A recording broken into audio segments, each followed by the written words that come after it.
Hello, everyone, and welcome back to the Sustainable Soul podcast.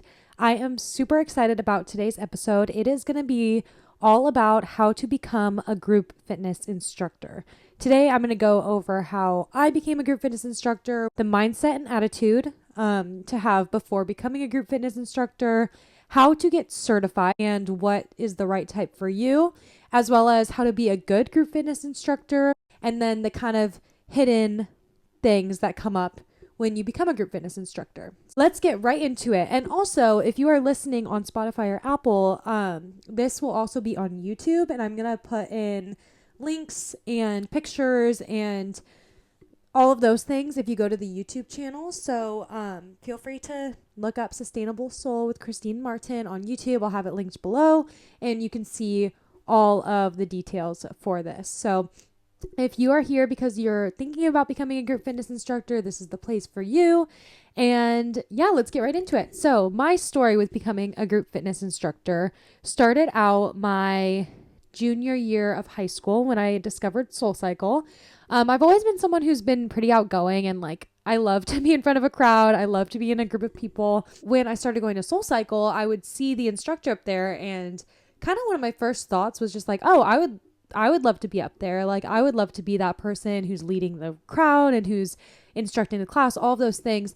And it's interesting because I thought that that's how everybody was when they saw a class. I thought that when you go to a class, you just imagine yourself as the instructor. But after talking to a lot of my friends and a lot of people who take my classes, that's not how people feel. I think a lot of people want to go and do their workout. It's their time in the day to kind of decompress, not think too much with their mind. There's all of these different perspectives on it. So looking back, I'm okay, obviously I was meant to be up there in that position because it really called to me. So that's when I first kind of started thinking about, oh, I could become a fitness instructor. And I think SoulCycle showed me that you don't have to look a certain way to be a fitness instructor. I'd always thought of them as being jacked six-pack, boot camp style instructor who looks a certain way, acts a certain way. And going to SoulCycle, I saw, oh, people who look like me and talk like me and think like me can stand in front of the room and lead a group. So I didn't go right into it. I started out,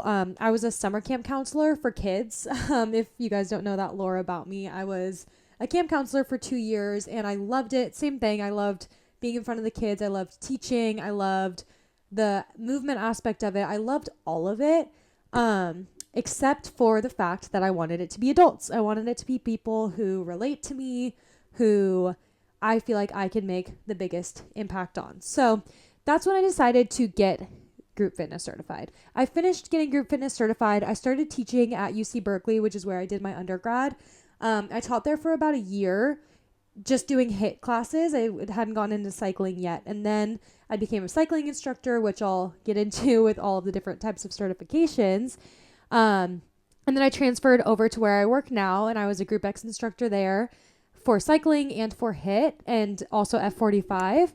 And then that translated into my job now that I'm an assistant fitness manager at my work. So it translated into a full-time job for me, which is not something that I ever saw coming out of this, but it's something that I'm so grateful for. And I go to work every day so inspired to do my job, so inspired to be, again, in front of this group of people that I love and this community that I've fostered. And it all comes from being a Group X instructor. So that's my little mini story with it. But let's get into how you can become a group fitness instructor too.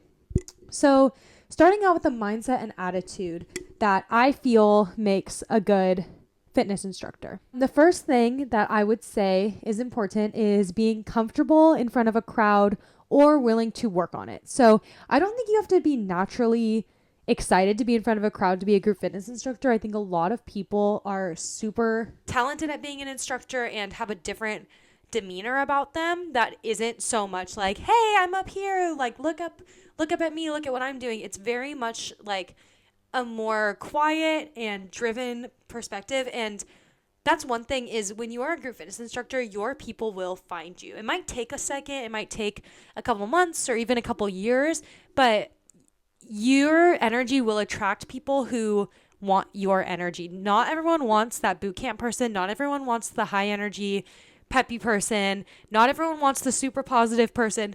They want you. So your energy will bring in the right clients. So that's something to keep in mind. But it is a requirement to be comfortable in front of a crowd because you will be teaching to a crowd of people. And it's a little scarier than you think it's going to be, or at least it was in my perspective. I had been so used to talking in front of a crowd, but then when it's your turn to lead a room and you dictate the energy, I always get a little bit of butterflies. Like the first 30 seconds or so of every one of my classes, I still get butterflies. And it's just leading the room. So I think that's something to remember, that you are going to be in front of a crowd and you should be willing to work on feeling comfortable there. And then another thing I wrote down is having a growth mindset and decreasing your ego. So you're going to have a manager, you're going to have a boss, you're going to have clients who are all going to tell you certain ways to make your classes better. And this can vary based on where you work or what the goal of your class is, or so many different variables, but you will get constructive criticism. You will. Like, it doesn't matter how great of an instructor you are, someone will always have something to say to you. And I think it's such an exciting thing to take what people want, because your job is to serve the people in the room. So if someone can help you get there, I think that's so exciting. And I think having that growth mindset is really important for this job, because you can't have too high of an ego. If you think that it's your way or the highway, you're not going to be able to work in a gym setting. Like, it's going to be really hard for you to find a job, because every gym has its own vibe and its own purpose. And maybe you'll fit super well in one gym and that's where you're going to go. But why be siloed when you could help a larger reach of people by not compromising the way that you work, but by taking constructive criticism, decreasing your ego, and willing to try new things and to change, especially changing with the times. Fitness trends change over time, and you have to be ready to grow with the flow. And then after that, I think it's really important to remember that when you are teaching a workout class, this is their workout, not yours. This is not your time to make your gains. This is not your time to burn as many calories as you can or work as hard as you can.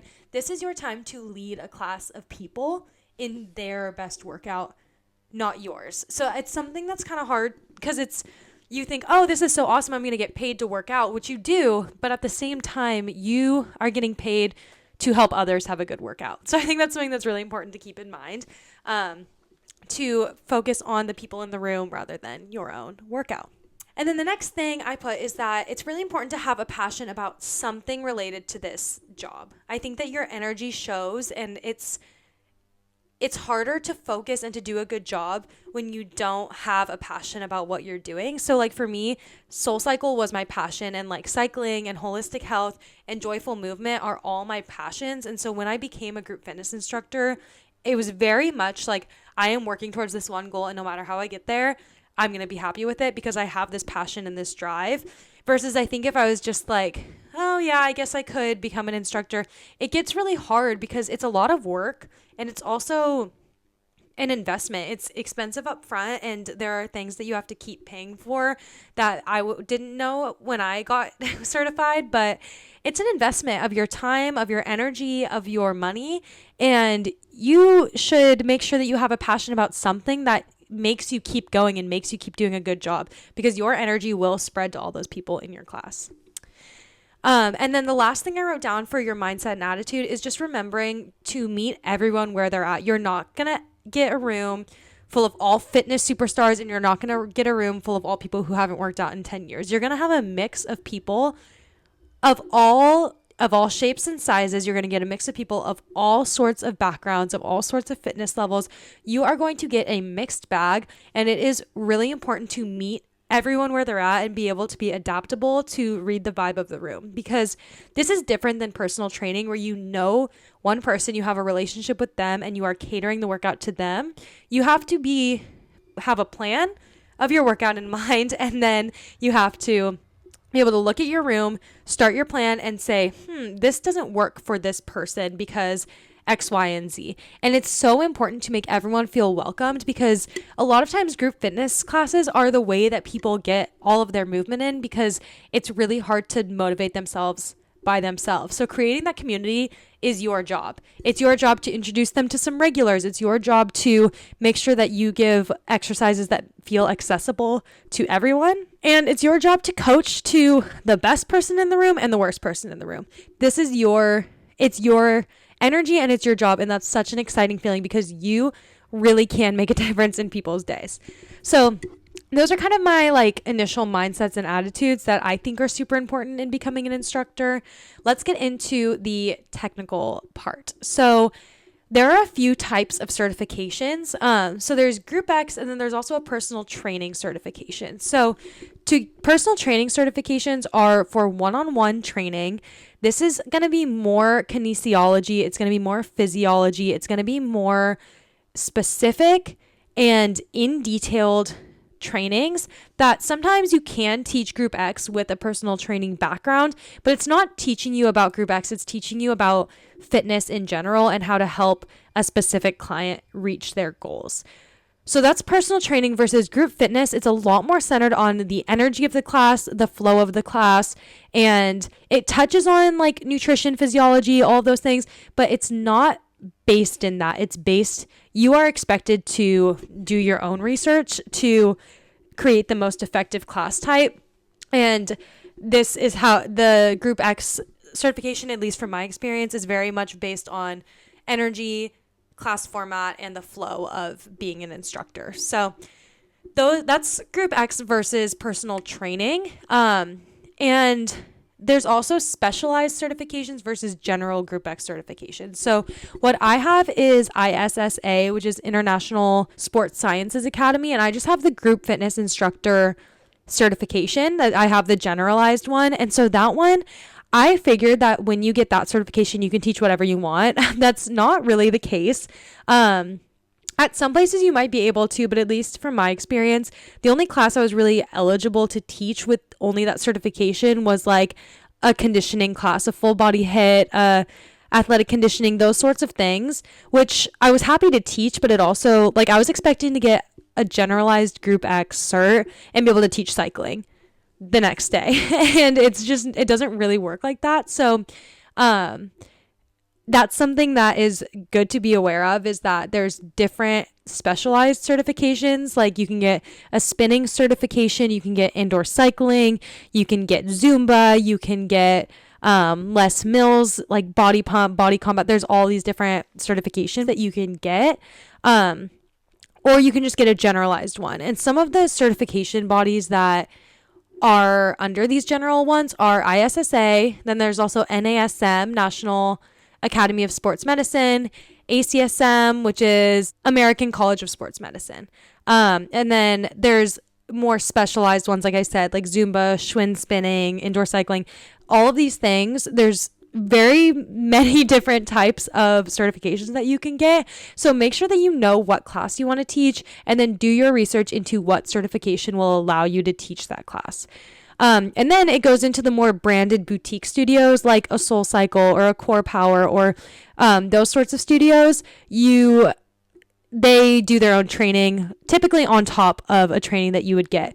Oh, and then there's also yoga certifications, which are different. That one you have to do a 200 or a 400 hour yoga teacher training. So I'm not as familiar with the yoga Pilates aspect of things, but if you want to teach yoga or Pilates, that's a whole different story. So there's a lot of moving parts when you're wanting to get group fitness certified, and it's not the most intuitive thing. So what I did is I looked up the most reputable and inexpensive one, and it's worked out fine for me. But at the same time, looking back, I probably would have done a little more research into what the right specialization was for me so that I could be more selective and intentional about what classes I want to teach. Those are all of the certifications, trainings, everything. And with these certifications, you really get out what you put into them.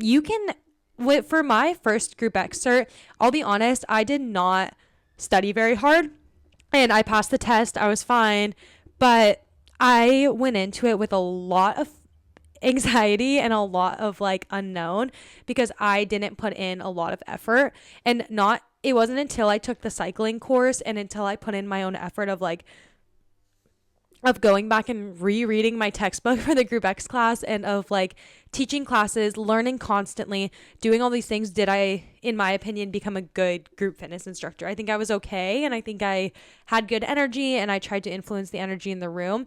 But now I feel like I am a knowledgeable, capable group fitness instructor who can actually make a huge difference in people's days.